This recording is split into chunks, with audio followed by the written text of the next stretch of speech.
Olá, sejam todos muito bem-vindos a mais um episódio do Pé no Barro Podcast, falando aqui diretamente da 34ª abertura da colheita do arroz. Eu sou o Armindo, host aqui do podcast, e comigo tá o Bruno. Bora, pessoal, vamos Para mais um episódio, falando aqui do stand, né, do Universo Pecuária.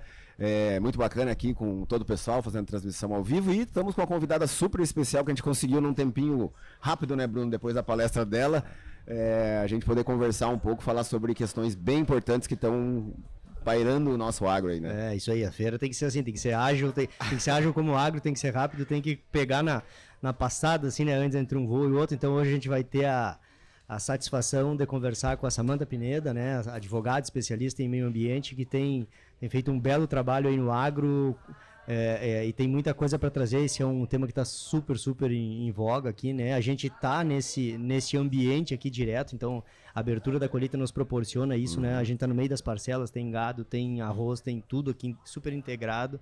Então tem tudo a ver aí com a nossa conversa. É pé no barro mesmo, né? É pé no barro mesmo, pé no barro mesmo. E na poeirinha, no calor, aí essa é a parte da feira, é sair do ar-condicionado. Samantha, obrigado, bem-vindo, obrigado por nos atender e dividir com a gente aí um pouco da tua expertise. Bruno, Armindo, um prazer estar aqui.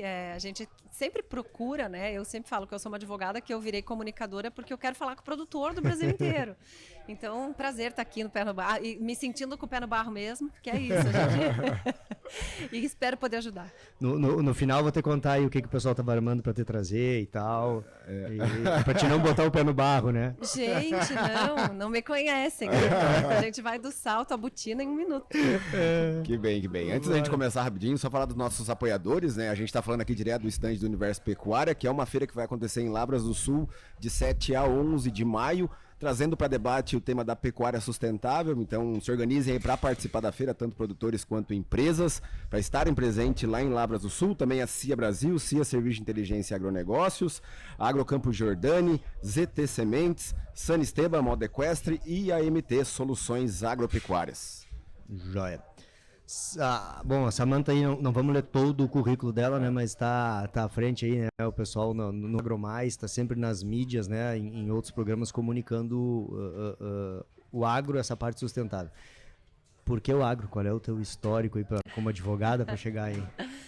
Eu sou natural de Curitiba, mas a família da minha mãe, meus tios, são pequenos produtores rurais no interior do Paraná, em Clevelândia, que é uma cidadezinha bem pequenininha lá. Eu sou do Paraná também, então. Olha aí, estamos tudo entre conterrâneos, né? E eu sempre ia passar a minha mãe separada, criava 2 filhos sozinha, chegava nas férias, ela me despachava para casa dos tios. E as férias... Tá um frio lá em Clevelândia. Nada, se bem que Curitiba também... Curitiba também. Mas era férias de novembro a fevereiro, então eu pegava a época de plantio, época de colheita, e eu ia pra lida com os tios. Então, sim, assim, a coisa do rural estava sempre comigo, eu gostava bastante, enfim, conhecia. E quando eu fiz direito, na faculdade, durante a faculdade, em Curitiba existia aquela coisa do povo urbano, né? Que não sabe diferenciar um pé de soja de um de feijão, dizendo que o produtor era o vilão da natureza, o destruidor, que é desmatador, e eu era meio que uma voz sozinha ali, dizendo não é bem assim. E naquele momento, eu terminei a faculdade em 2000. Em 99, mais ou menos, houve uma discussão a respeito do Código Florestal já. Tinha um deputado nosso do Paraná, Moacir Miqueleto, que queria mudar o código porque dizia que era muito peso no produtor rural ter reservas legais, mais áreas de preservação permanente, mais produção, era muito caro. A gente acabava tendo um custo de produção muito alto para concorrer, os nossos produtos concorrerem lá fora. E ele ganhou o troféu Motosserra. Eu me lembro. E eu fiquei revoltadíssima. E isso me impeliu a fazer direito ambiental para o agro já durante a faculdade. Porque eu disse, não, esses caras não sabem o que estão falando, alguém precisa estudar esse troço. Então fui estudar legislação ambiental, comecei a dar palestra para os sindicatos rurais ali do Paraná. E um dia, dando uma palestra no Sindicato Rural de Ponta Grossa, tinha um problema lá de criação de unidades de conservação, os deputados estavam lá, e eles falaram, você não quer dar uma palestra disso lá em Brasília? Imagina, eu nunca nem tinha visto um deputado na minha vida. Depois, Jesus amado, e agora? Eu dividi em 10 vezes uma passagem pela Gol e fui para Brasília fazer a palestra, e dali nasceu o projeto de escrever o novo Código Florestal. Então a carreira foi acontecendo, né? Acho que Deus vai abrindo os caminhos para que a gente conseguisse começar a mudar a legislação ambiental para fazer justiça ao produtor rural brasileiro, que é o mais sustentável do planeta. Foi assim, a história foi essa, de como eu cheguei aqui. E na comunicação, eu acabei indo para a comunicação, porque durante o código, os deputados falavam, o projeto está de acordo com o que a gente está fazendo. E as linhas mestras começaram a ficar muito jurídicas, então eles diziam, para as TVs, né? Fala com a nossa advogada. Eu comecei a dar as palestras, as entrevistas, era didática, o pessoal gostou. Nunca mais fiz programas no Terra Viva, né, que era um dos canais rurais da Band. Quando a Band resolveu abrir o Agro Mais, que é o canal agro do grupo lá em Brasília, para discutir políticas do agro, o Johnny Saad me convidou para dirigir o canal e eu estou lá há 1 ano em Brasília dirigindo o Agro Mais. Legal, legal. E aí nessa do código daí a Brasília foi e não voltou mais, já ficou... Na verdade, assim, como isso virou uma coisa muito forte nacionalmente, essa discussão, eu acabei não tendo casa. Eu morava em Curitiba e eu tenho 2 filhos, né? Então eu ia e voltava, fazia meio que agenda de parlamentar. Ia na terça, voltava na quinta. Tenho meu escritório em Curitiba, que é o Pinedicran, que até hoje é um dos escritórios de direito ambiental do agro do Brasil. Mas eu ia e voltava. E depois... Quando a coisa ficou mais feia, assim, eu passava a semana quase em Brasília e voltava no fim de semana. Então, foi sempre sacrificado. Eu mudei, de fato, para Brasília agora, faz pouco tempo. Não teve jeito de não estar lá, né? Sim. Não teve jeito de não estar lá. Porque todo dia a gente está lá botando de novo o pino na granada que o povo quer estourar no agro. E como é que é isso? Essa loucura, porque todo dia tem a criatividade, a capacidade do pessoal imaginar e dizer coisas, e isso ganhar. A gente fala, né? Quando fala uma coisa séria, parece que aquilo não anda, né? Aquilo vai devagar. Quando tu fala uma bobagem, aquilo... E voa. E é realmente, assim, emocionante, né? Se não dizer assustador, porque o agro brasileiro, ele acabou ficando relegado.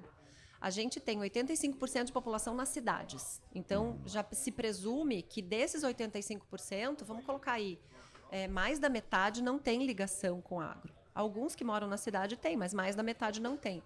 E é fácil você colocar a culpa fora do seu habitat, né? Ninguém olha que na cidade que o rio fica poluído, que na cidade que o lixo para no rio, que vai parar no oceano.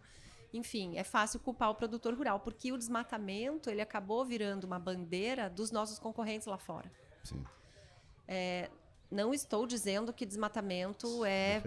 Não estou aqui passando a mão na cabeça de ninguém, mas digo o seguinte, é preciso converter para plantar, né? Não dá milho em cima de árvore, arroz em cima de árvore. E essa conversão aqui no Brasil, ela tem uma regra, a melhor do mundo, que quando você vai converter vegetação nativa em produção de comida, você tem que deixar pelo menos 20% da vegetação, se não 80% se você estiver na Amazônia. Isso não existe em nenhum lugar do planeta. Sim. Então, mas a população ela desconhece isso e eu acho que é uma soma. O desconhecimento da nossa população urbana junto com o interesse da nossa concorrência, comercialmente lá fora, falando de Estados Unidos, de Europa, em colocar uma barreira verde, né, no agro brasileiro para que a gente seja taxado de destruidor da Amazônia, etc. Para que a gente tenha essa barreira invisível, visto que agora nós teremos, a partir do fim de 2024, essa é uma informação, né, que muitas vezes alguns não sabem, mas a Europa não vai mais comprar produtos brasileiros que venham de áreas desmatadas depois de 2020. O nosso código fala em 2008. A gente tem, hoje, possibilidade de converter vegetação nativa ainda pelo Código Florestal. Se eu tiver numa área 100% vegetada lá no Cerrado, eu posso tirar 80%. Mas a Europa não vai mais comprar. Então, ela quer fazer o bem ambiental dela nos outros com o chapéu ali. Mas aí entra um ponto que a gente tem 2 caminhos. Ou vamos seguir brigando, ou podemos ir para um outro caminho de mostrar essas coisas, de achar um caminho viável, né? Porque o primeiro que vem é a revolta. Pô, os caras derrubaram tudo lá, agora ficaram sem energia de novo lá com a guerra da Rússia, derrubaram todas as florestas centenárias, porque eles... e vamos brigar com os caras. Ou entender que esse cara é um cliente e que de alguma maneira nós vamos ter que trabalhar com esse cara, porque esse cara quer comprar ou vai comprar, ou se ele compra menos que a China e é menor, mas ele influencia o mercado, obviamente. Ele é a grife, né? Embora a gente venda bastante para a China está crescendo, não vai ser nosso mercado para sempre. E a Europa, sem sombra de dúvidas, é a grife, né? Você vende para a Europa, você está aberto para o mundo todo. E é o que você falou, Bruno, você foi exatamente na questão. Ou isso vai ser um problema, ou você vai pagar. E se você quer, Europa, um produto sustentável, inclusive mais sustentável que os seus, vai ter um preço. E é disso que a gente estava falando aqui, pagamento por serviços ambientais. Agregar valor à sustentabilidade do produto brasileiro. É nesse caminho que a gente está agora. E isso aí já é fato, entendimento, né, de quem... Esse é o caminho. Esse é o caminho. O que a gente está se batendo aqui no Brasil é porque, como nós estamos em vantagem fática, só nós temos APPs, só nós temos reserva legal, só nós usamos 2 ou 3 vezes a nossa área para fazer, né, safras anuais, e temos plantio direto, sistemas de integração, uso de bioinsumos. O mundo está criando barreiras para que isso seja contado.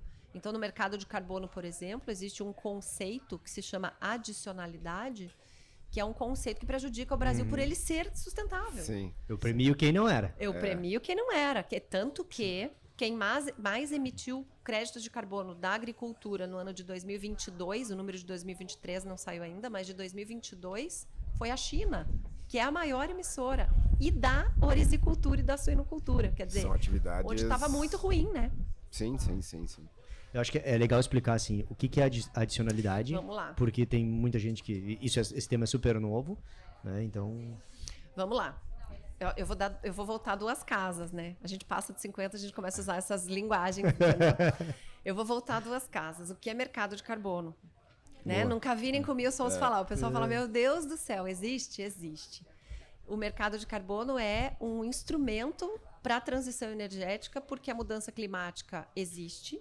Se é culpa do homem ou não é, eu não vou entrar na discussão, mas ela existe. Está aliás, acontecendo, né? Estamos sofrendo. o Rio Grande do Sul está vendo isso na carne, né?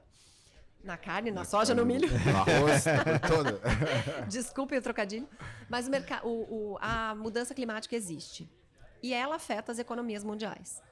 Então, o mundo resolveu, através do seu órgão internacional, que é a ONU, fazer fazer regras para que a gente impacte menos o clima do planeta. E como que a gente faz isso? Diminuindo a emissão de gases de efeito estufa. E aqui a gente está falando de carbono, mas nós estamos falando de metano, né? A gente fala da pecuária e da própria risicultura por alagamento. Nós estamos falando de nitrogênio, estamos falando de outros gases, mas que a gente convencionou chamar de carbono. Esse mercado de carbono, ele vai proporcionar um investimento em tecnologias, em novos métodos, para que a gente consiga crescer economicamente, emitindo menos esses gases que são prejudiciais ao clima. E quem conseguir reduzir mais as suas emissões, ou quem conseguir remover carbono, existem 2 formas de gerar crédito, por remoção ou por redução. Vou dar exemplos. Redução, eu uso na minha lavoura todo o maquinário movido a diesel. Se eu trocar isso por um biodiesel ou por um etanol, eu reduzi as emissões da minha produção. Então, eu posso emitir créditos disso. E remoção, por exemplo, se eu fizer um sistema integrado, lavoura, pecuária, floresta, eu vou passar a tirar carbono da atmosfera com a minha silvicultura, por exemplo, ou com o manejo de pasto. Então, eu consigo remover e isso também gera créditos. Para gerar esses créditos, eu preciso provar essa tal da adicionalidade. O que é ela? Vamos lá. A adicionalidade é o impacto ambiental positivo que eu consigo fazendo um projeto de crédito de carbono. Então, eu tenho o jeito que eu produzo, eu tenho a forma de produzir com menos impacto, só que no meio disso eu tenho que ter um sistema, um projeto que prove que eu emitia 100 e vou emitir 50. E isso tem que ser verificável, isso tem que ser auditável. Quando esse projeto é que gera essa melhoria, isso se chama de adicionalidade. O que eu emitia versus o que eu deixei de emitir, esse gap, né, essa diferença entre uma coisa e outra chama de adicionalidade. Só que no Brasil, nós já fazemos muita coisa boa. A gente já tem APP, a gente já tem reserva legal, a gente já usa plantio direto, biocombustível, bioinsumo. E aí, a nossa linha de base para a gente melhorar, ela acaba sendo, a régua está alta. Eu tenho que investir muito para eu conseguir melhorar. Enquanto que lá na China, que não faz nada disso, se o cara fizer qualquer coisa, ele consegue adicionalidade. Então, nós aqui no Brasil estamos em fase de mudar a legislação. Lá em Brasília, nós estamos acompanhando bem de perto essa questão. Foi aprovada a lei do mercado de carbono na Câmara, voltou para o Senado agora. Então, o começo desse ano já vai ser discutir isso, para que nós consigamos que as nossas linhas de base sejam com base no que o mundo faz, não com base em comparar nossa. eu comigo mesmo, né? Que eu já era bom. Porque ele penaliza essa é a exatamente principal isso, briga. penaliza quem já veio fazendo boas práticas, já tem essa linha de base bastante alta, né? E aí fica muito difícil conseguir, porque tem uma saturação também, isso que o pessoal às vezes não entende, ou aquelas boas práticas elas acabam não sendo bonificadas, né? Não acabam sendo, porque aquilo já faz parte da rotina, então como não se soma uma atividade nova, uma agregação de carbono, acaba por não receber nada, né? Por não ser O inoculante na soja é uma questão dessa. Agora eu uso com inoculante. Mas todo mundo usa, então não tem adicionalidade. Como é que tu não estava usando, né? Pois é. Como é que você não fazia? Só que o mundo não faz, né? A gente faz. E aí tu tocou num ponto super interessante, né? Porque a gente que atende produtor direto é a pergunta, né? Tá vendo? O que eu faço, né? Eu vou ter uma terceira safra agora que é o carbono. Diz, cara, faz o seguinte, segue produzindo bem, foca em produzir, porque com sustentabilidade, com plantio direto, com todas essas práticas que a gente falou, que tu vai ter um resultado econômico da atividade legal, positivo. E isso é ser sustentável. Tu já vai tu tá botando muita coisa. E esse mercado ele vai caminhar, porque em algum momento se criou assim, vamos vender carbono, agora vai dar mais do que plantar soja. É a terceira safra vai ser. É a terceira Isso é uma coisa que a gente e aí que precisa se criou quebrar. essa ilusão, vamos vender, onde é que a gente vende? Isso é uma coisa que a gente... Essa é a vantagem da quem gente tá só ouvindo, quem não tá vendo, Obrigado. que tá só ouvindo, eu sugiro que olhe agora. Chegou a Carminha aí. Mas enfim, isso é um mito que a gente precisa quebrar aqui, viu, Bruno? Ninguém vai ficar rico vendendo carbono. Precisamos partir da premissa que, no momento em que você olhar por onde eu começo, você se conhece. Primeiro você se conhece. Quanto eu emito? Eu não tenho ideia, você tem que fazer um inventário de emissões. Isso entra o tipo de insumo que você usa, que tipo de técnica você usa, qual é o seu produto, qual é o combustível do seu maquinário, de onde ele vem, para onde ele vai, enfim. Uma vez que você fez o inventário, você precisa ver o que você consegue melhorar. Como você falou, tem um ponto de saturação. O que eu consigo melhorar nesse meu processo? E entre uma coisa e outra, quanto eu vou investir e quanto vai retornar. Porque a gente esteve fazendo um estudo no Mato Grosso com a soja. O pessoal que já fazia tudo certinho tinha 3% de incremento no valor. Só que o investimento era ficava mais caro o caldo que a galinha. Era muito mais alto do que isso. Eu ia ter um custo de 5% para retornar 3%. Quando a gente olhou isso de um jeito integrado, ou seja, deu escala, passou de 5.000 hectares o projeto, otimizou a questão de compra de sementes, de compra de insumos, de venda de produto, e colocou o rótulo de soja carbono neutro, nós conseguimos inverteu um investimento de 3 e um retorno de 5. Então a gente precisa olhar com muito cuidado isso. Onde você vai ganhar melhorando seu processo fazendo um projeto de carbono? Primeira coisa, na sua eficiência. Sua produtividade. Né? Na gestão, a gente está exatamente falando disso. Isso está totalmente, vou reforçar, está totalmente relacionado a boas práticas. Completamente. E aí, já ganhando na eficiência, já ganhando na produtividade, você vai ter o plus do crédito de carbono. Mas, sempre tem um mas, a ideia é que o brasileiro não ganhe só do crédito de carbono. Primeiro, existem vários serviços ambientais. O carbono é um, mas a ONU lista mais de 60.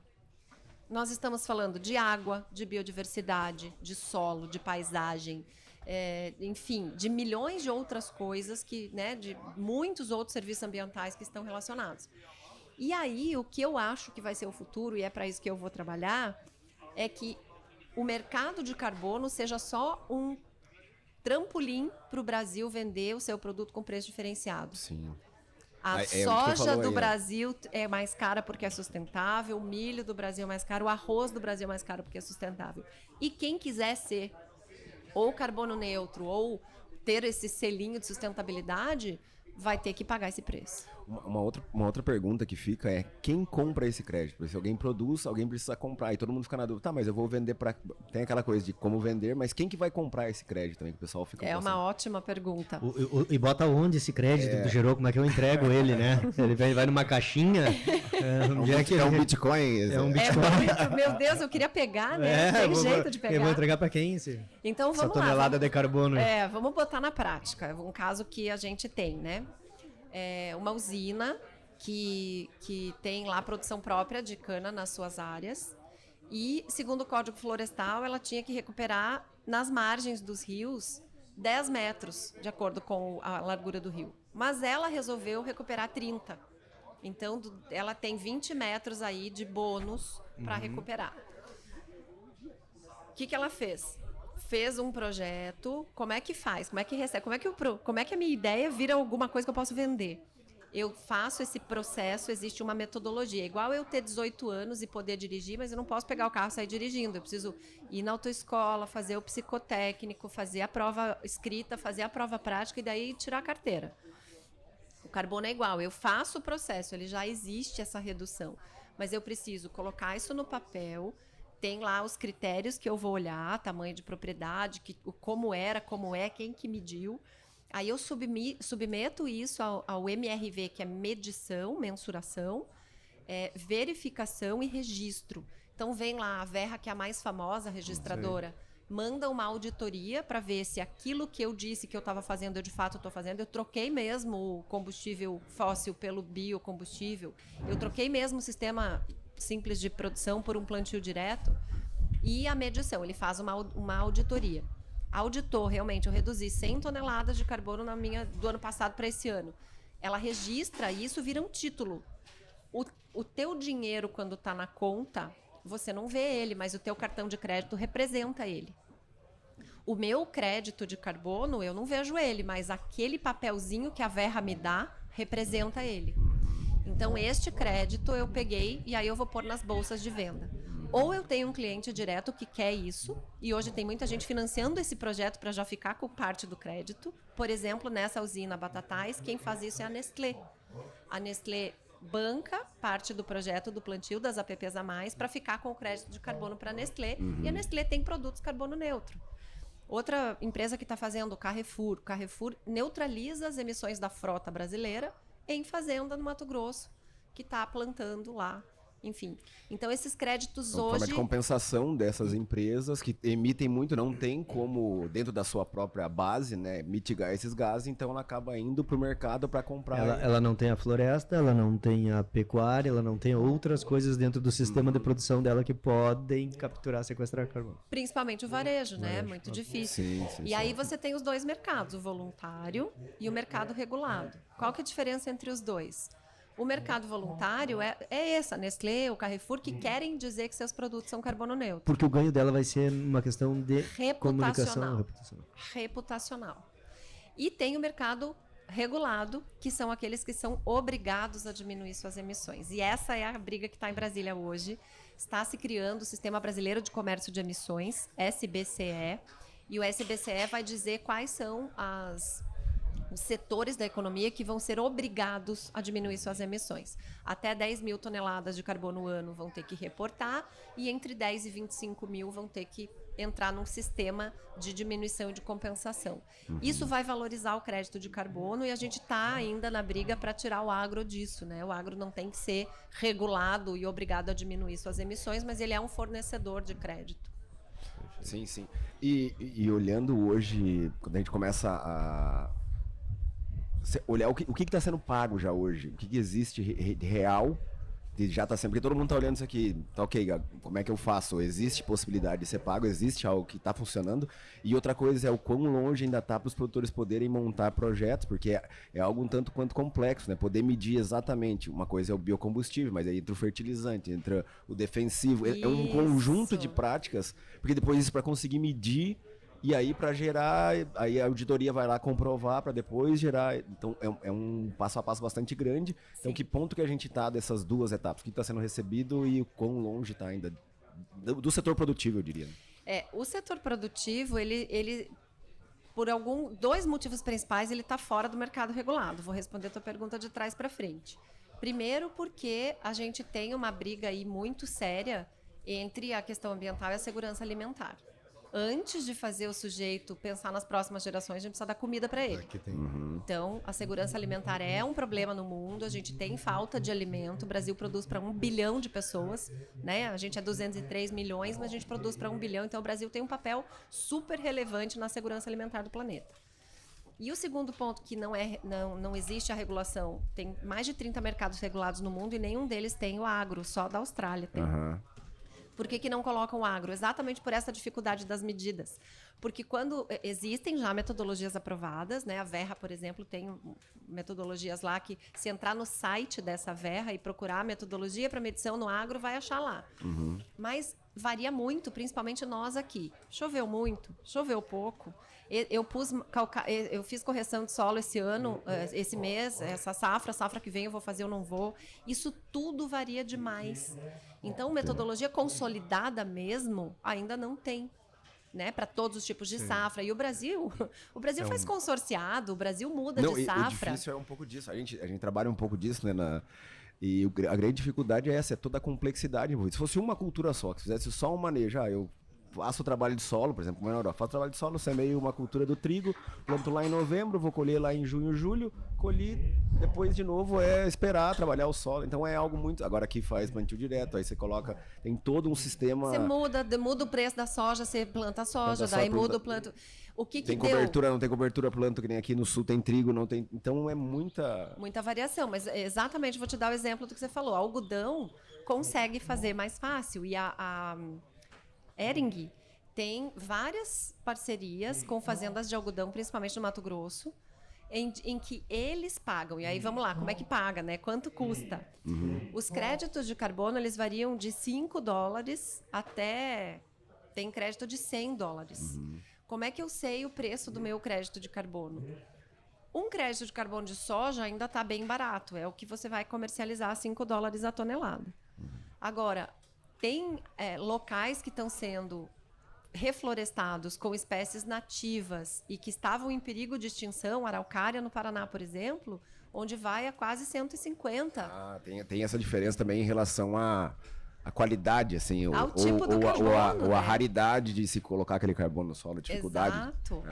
São projetos de 40 anos em que vai se preservar aquela floresta de araucária com plantios seguidos e regulares, e enfim. E aí você valoriza esse crédito. Então, de $5 a tonelada, mais ou menos, para um crédito da soja, você consegue $100 a tonelada para um outro crédito. O algodão está variando ali $30, $40 o crédito. E aí, a gente pode ver que nas camisetas hoje que você coloca, se você olhar ali, tem o algodão brasileiro, 100%, carbono neutro e tal. A gente conversou com o Márcio aqui, também teve a oportunidade, né, da Brapa, e deu essa... falou muito desse case, né, do algodão, mas muito assim, com uma consciência de nós precisamos estar naquele mercado, então nós vamos até sair na frente, vamos contar a nossa história para os caras. E o crédito vem numa... Foi uma consequência. Porque você sai de uma indústria de luxo, fashion, vamos falar em Paris Fashion Week, New York Fashion Week, e a menina tá lá desfilando um algodão, um linho, uma seda, que são carbono neutro. Então você tem outra pegada. Exato, outra. Ainda mais para esse tipo de público, né, que tá querendo isso, né? Geralmente o público classe A tá querendo, não quer cosmético testado em animais, quer produto orgânico, então a gente tem. No Brasil, a gente não pode se iludir. Você vai no açougue, você quer a carne mais barata. Você não quer saber de onde veio o boi. Mas a gente tem, por exemplo, a iniciativa da Minerva, que explorou o primeiro container carne carbono neutro do mundo, que foi a 30% a mais do valor da carne normal, que virou, eles têm lá o segmento My Carbon, né, que está fazendo o programa com os pecuaristas brasileiros para carne carbono neutro, e que já tem mercado querendo isso pelo preço que eles estão colocando. Então, acho que não é irreversível. Eu entendo que o produtor que não olhar para dentro e não entender como ele pode ser mais sustentável, ele vai ficar relegado em médio prazo. E o que souber, o que conseguir olhar para dentro e fazer o inventário de emissões para estar pronto quando aprovar essa lei, né, que vai instituir aí os mercados obrigatórios, ele vai ter esse crédito para vender para quem precisa compensar. Uma coisa assim que a gente tava falando, tem muito produtor às vezes que ouve essa história falando, mas é mais uma coisa que nós vamos ter que fazer porque todo mundo tem mais uma... Inventaram mais uma bucha para mim. Mas eu digo assim, nós conversávamos também com o Márcio, ele disse assim, quando a gente começou a colocar essa pauta de rastreabilidade, da importância de acessar novos mercados, de ter isso já pronto, mesmo sem às vezes o cliente exigir, um monte de gente, alguns toparam e vários disseram assim, não, isso é perfumaria, isso eu não vou botar dinheiro, não sei pra quê. Aí fizeram todo, começaram a acessar mercado diferente. Aí os produtores que não quiseram voltaram, falaram assim, opa, mas como é que faz? Eu quero Agora eu também. quero, né? E aí eu quero voltar um pouquinho, porque assim, joia, a gente foi lá no mercado de carbono, mas tu falou uma coisa importantíssima, a Europa a partir do ano que vem, Deste ano, já não quer comprar o que foi Desmatado a partir de 2020. E de desmatamento legal. Legal. Isso é o que mais me E aí, revolta. e aí isso é assim, isso não é se eu quero aproveitar o crédito, não, isso aqui está imposto na tua. E os próprios frigoríficos já não compram de áreas, já estão vindo nessa área que foi desmatada. E aí chegou. Chegou assim, a lei foi aprovada no Parlamento Europeu, a lei foi ratificada, confirmada pelos 27 países da Europa, e isso não tem volta. Então, mas eu não tenho desmatamento depois de 2020. Ok, mas você já pensou na oportunidade que isso pode gerar para você? Porque o Brasil está crescendo a fronteira agrícola para cima. Mato Grosso, Matopiba lá, vamos pensar. Esses caras podem legalmente requerer uma autorização de desmate e tirar a porcentagem legal que pode desmatar. Só que eles não vão poder vender o produto deles para a Europa. Então, o meu produto, que eu tô aqui no Pampa Mata Atlântica, eu posso ter um diferencial de mercado de mostrar para esses países da Europa que eu não tenho desmatamentos anteriores e, portanto, como vai cair a oferta desses produtos, o meu preço pode subir. Porque aquele outro produto que não vai para a Europa, que fecha alguns mercados, ele entra numa vala comum, né? E aí baixa o preço, e aí, né, já não é tabelado pelo internacional, aí chega lá na arroba do boi, quanto é que tá pagando? Tá pagando pro frigorífico que compra local. E aí chegou em ti. E aí, a gente tem pelo menos, assim, meia dúzia de cadeias que vão ser diretamente afetadas. A carne, a soja, a borracha, o cacau, o café, isso está aí dentro. Então, a gente precisou começar a olhar para isso como E oportunidade. o que nós estamos fazendo nisso por outro lado aí? Tu que está nessa outra esfera, de um lado de governamental, ou de outro, ou isso é só governamental? É associação? Quem é que tem que tomar a frente nisso e também mostrar? E quem que está fazendo isso? Bruno, eu não acredito em governos. Nem de Lula, nem de Bolsonaro, nem de ninguém. Eu acho que quem vai fazer a revolução, como sempre, é o setor produtivo e é o agro. Você vai para cidades onde o agro tomou frente e abriu a cidade, fez a rua, e fez a escola, e fez são as melhores cidades. Então, o poder público ele é sempre pior do que nós, da iniciativa privada, para fazer as coisas. Existem as obrigações públicas. Os países têm as suas chamadas NDCs, que é uma contribuição nacionalmente determinada, né, a sigla em inglês, mas é quanto aquele país se comprometeu a diminuir suas emissões de gases de efeito estufa. É para isso que se cria o mercado regulado, porque eles vão dizer, o setor industrial, o setor de mineração, o setor ABC vai ter que diminuir e eu vou contar como país para a minha diminuição de emissões, porque eu prometi lá na ONU que eu vou diminuir. E o mercado voluntário, como não pode, ele não entra nessa conta, né? Não existe dupla contagem. Se eu vendo meu carbono no mercado voluntário, eu não posso entrar para a conta de diminuição do Brasil e tal.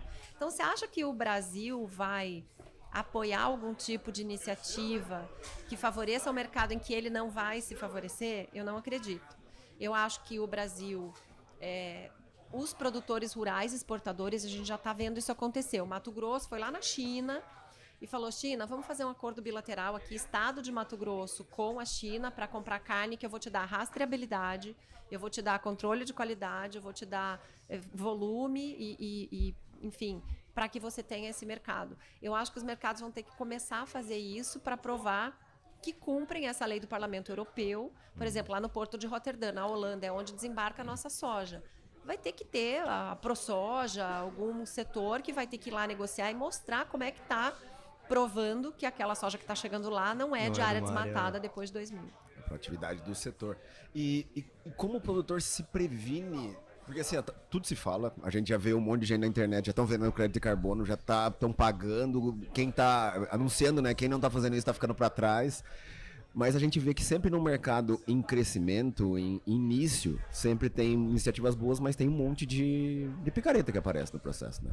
Greenwashing é o nome chique para isso, exato. é greenwashing. Exato. Aqui em Capão do Leão é picaretagem. Picaretagem. Tem um monte de picareta nesse processo. A gente vê vários aí contando histórias sem pé nem cabeça que não fecham.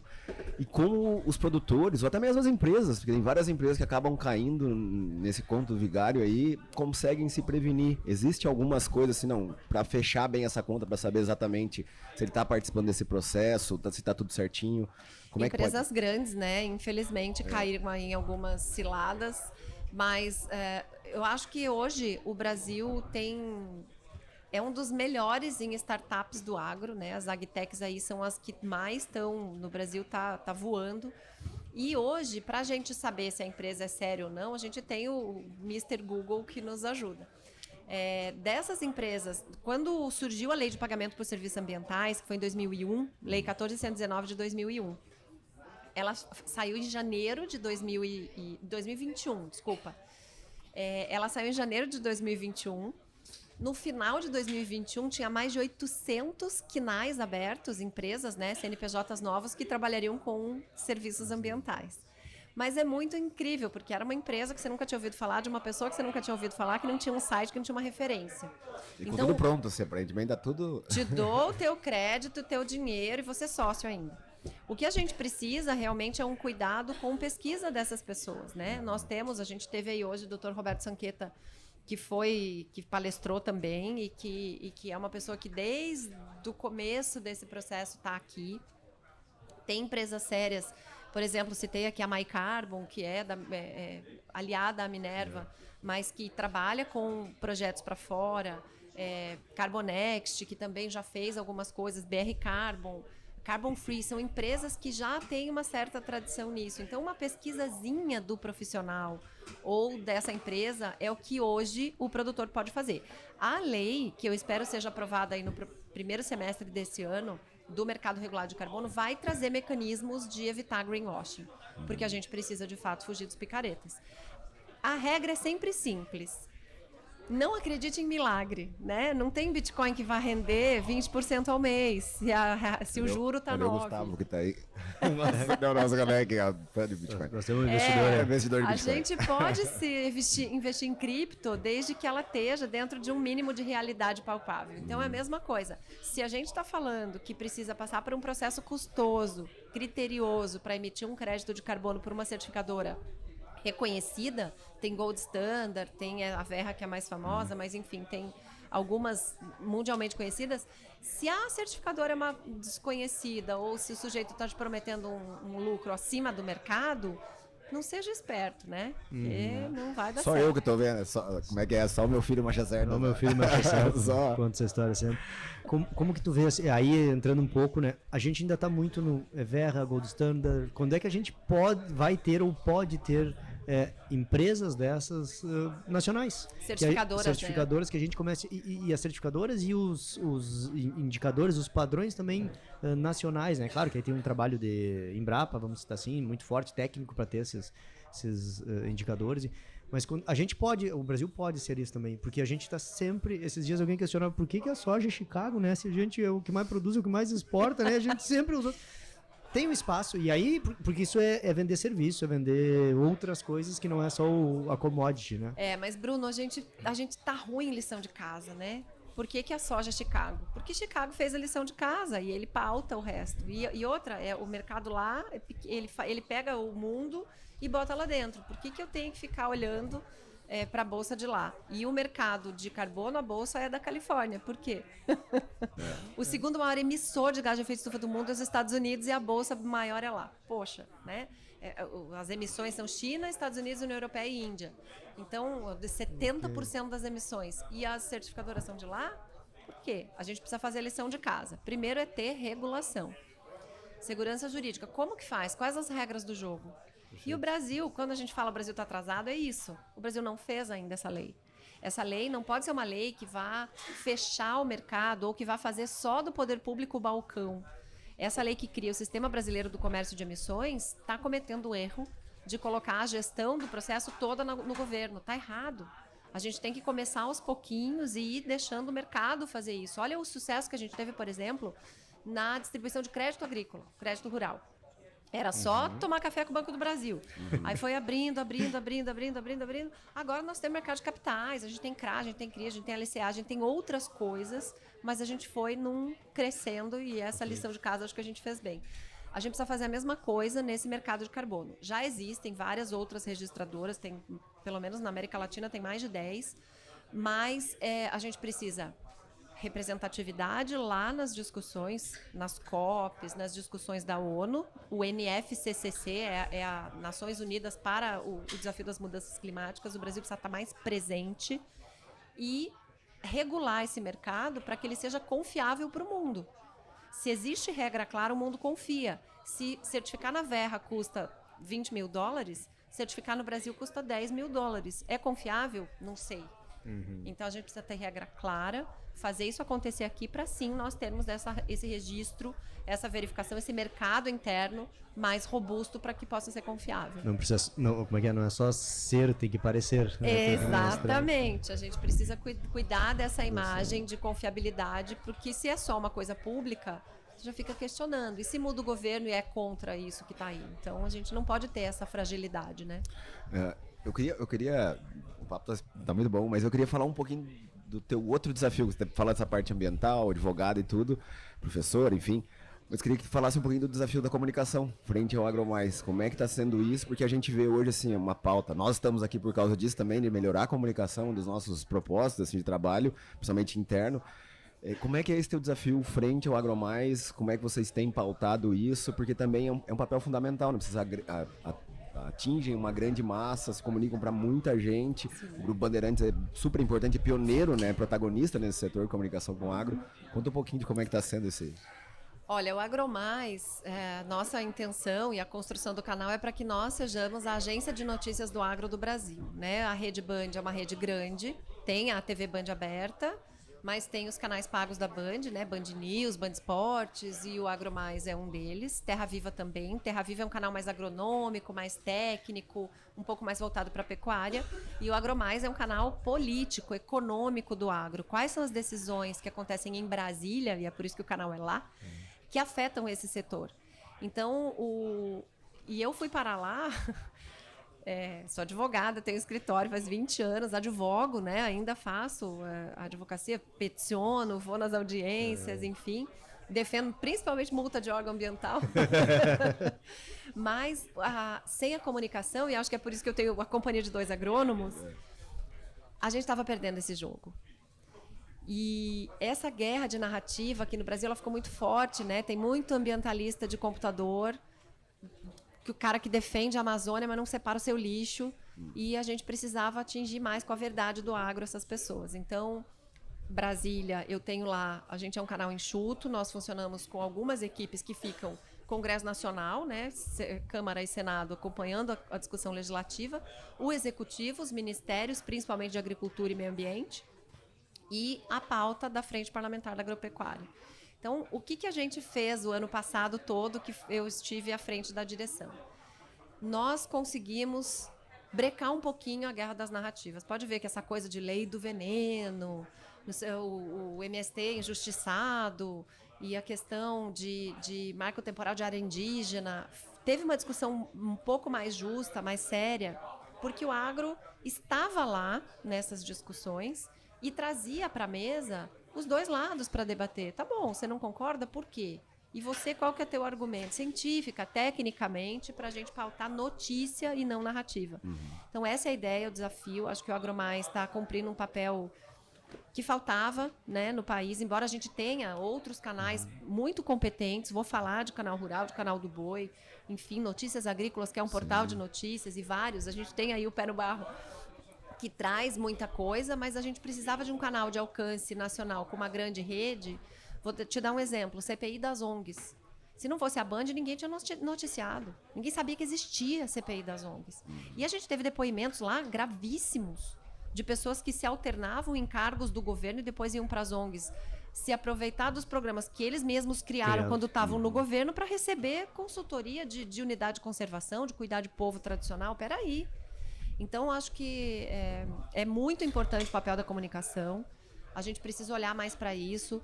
Rede social, os podcasts, mandar, disseminar isso, porque o ativismo não pode ser sinônimo de ambientalista. O ativismo do agro precisa ser mais forte no Brasil, que é agro, né? Então, estou lá, não sei por quanto tempo, eu sou uma advogada que estou comunicadora, mas por enquanto a gente tiver essa distorção toda, que é muito lamentável, né, no nosso agro, eu vou estar à frente disso, enquanto o grupo, né, Johnny Saad, Paulo Saad, me permitiu, eu vou estar lá. E acho que a gente tem o desafio também de não só fazer isso para dentro, né, de fazer isso para fora. Então, tenho ido bastante nos encontros internacionais para falar do agro brasileiro. Show. Bacana. Ótimo, você me ter liberar. Podia ficar aqui o agora resto ainda dou do outra dia. pauta aqui, mas eu não podia deixar de a Com gente falar muita- um pouquinho, né, tá, desse desafio. acho que é ótimo. É essa comunicação, né, que a gente vem vendo, é o contar a história, é o capturar valor, né, é mudar um pouco. A gente fala, bate muito aqui, né, sair dessa parte mais bélica e ir para a parte de oportunidade, olhar como business, tem negócio, vamos aproveitar, vamos contar essa história, né? Daqui a pouquinho a gente vai comer uma carne aqui que tem uma história para contar, vamos capturar o que tem ali, e isso sempre vai ter, à medida que a gente tá subindo, né, o agro brasileiro sobe, tá ocupando outros espaços, vai levar pedrada. Vai assim, levar pedrada todo de dia fora. vai ter alguma coisa, então Mas a gente tem que tá precisa resgatar robusto. o orgulho, viu, Bruno? A gente tem que resgatar o orgulho brasileiro. A gente viu nessa movimentação das manifestações do agro na Europa, a população ir para a rua apoiar. E aqui no Brasil a gente ainda não conseguiu atingir. Então a gente precisa disso, mostrar para a população urbana que a gente é sustentável, que a gente é super produtivo, que a gente puxa o superávit da balança comercial, que a gente alimenta o Brasil e alimenta muitas pessoas lá fora, e resgatar esse orgulho aí. A gente entrou aí num viés político em algum momento e aí começou a ser usado aí talvez como massa de manobra, né? O agro nesse meio, porque eu tenho os eleitores aqui, tenho eleitores lá, então bota esse cara no meio e deixa ele apanhando aí. Exato. E a gente tem que ser inteligente agora para sair daí, né? Pegar o limão e fazer uma limonada. Isso aí. É isso aí. Ótimo, Samantha. Obrigado mesmo pelo tempo aí, por nessa corrida toda, né? Poder estar dividindo com a gente. Foi super valiosa a conversa. Espero que a gente consiga. Já fica convidado para uma próxima, né? Com calma, com tempo, para a gente poder explorar mais e tirar mais. Para nós, o serviço aqui é fácil, né? Porque tem que ir sugar lá o que as pessoas têm e trazer para o pessoal. Nada, saber fazer as perguntas certas não é fácil. Eu fico muito grata. Parabenizar vocês por fazerem isso, né? Técnicos que estão aqui na comunicação, isso faz toda a diferença, porque é qualidade de informação. E me colocar à disposição. O Agromais está à disposição, eu também. Obrigada e parabéns pelo trabalho aí. Joia. Obrigado, a gente agradecer a vocês que estiveram aí, ao pessoal que está aqui nos acompanhando também no stand, aos nossos parceiros também. Muito obrigado a vocês que fazem esse podcast acontecer. Se você quiser levar também esse nosso podcast para sua feira, para o seu stand e colar sua marca com a gente, é só entrar em contato conosco. Um grande abraço a todos vocês e até o próximo episódio do Pé no Barro Podcast. Valeu, até mais.